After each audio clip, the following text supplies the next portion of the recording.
আসসালামু আলাইকুম। Hello guys, আমার এই যে সর্দিও বড় ভাই, ইনি খুব সুন্দর সুন্দর কৌতুক বলতে পারে। অভিনেতা, আপনি কোন কোন অভিনেতার ডায়লগ বলতে পারেন?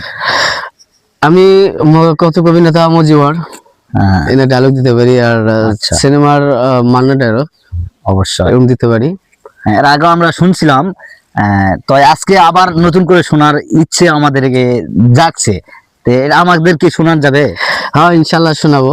কিন্তু তার আগে একটা কথা, যে আমার যে ভিডিওতে যে যারা ভিডিও দেখবেন অবশ্যই লাইক কমেন্ট শেয়ার করবেন, একটু পাশে অবশ্যই থাকবেন। করবেন। আর আমরা ছোট ইউজার, আমাদেরকে খুব লাইক কমেন্ট করে না, কিন্তু যদি ভালো লেগে থাকে অবশ্যই লাইক কমেন্ট করুন, পরবর্তীতে নতুন নতুন আরো ভিডিও পাবেন। ধন্যবাদ। তো তাহলে শুনেন, যে প্রথমটি মান্নার আমাজন ছবির যে করুণ শুটটি আছে, যে মান্না আমাজন ছবির যে ডায়লগটি আছে, এই ডায়লগটি আপনাদের সামনে তুলে তুলে ধরবো। আচ্ছা,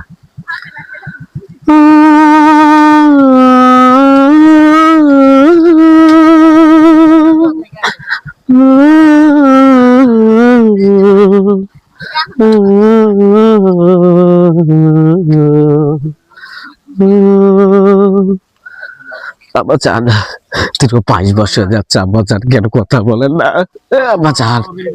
একটা বার শুধু কথা বলেন আব্বাজান, একটা বার কথা বলেন। আবার আমার আব্বাজান কথা বলে না রে, আমার আব্বাজান কথা বলে না। আব্বাজান একটা বার কথা বলুন। এটা হলো আম্মাজান সরি। তো এবার আসি আমরা কৌতুক অভিনেতা মজিবর আপনাদের সামনে কি কিরকম করে যে কৌতুক করে, সেই কৌতুকটা আপনার সামনে তুলে ধরতেছি। আমার মন কিছু ভালো লাগছে না গো। আমি আগামীকাল গেছিলাম ওই হাটে জলের বাসে বাজার করতে গেছিলাম গো। বাজারে যে দাম, সরকারি পতন হয়ে গেছে, বাজার দাম বৃদ্ধি হয়ে গেছে, আর আমার কিছু ভালো লাগছে না।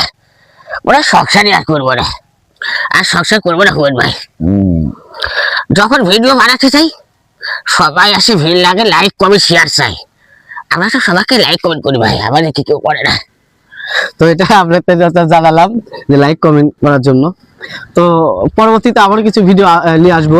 তো এবার ডিপ জলে যে ডায়লগটি করে, যখন মান্না যে পর্যায়ে যখন মৌসুমীকে যখন ধরে নিয়ে আসে আর কি, সেটা আমি ডিপ জলটি বলে মান্নার, ওই বিল্লামি সরে, পৃথিবীর কোন শক্তি নেই আমার কাছ থেকে তোকে আলাদা করতে পারে।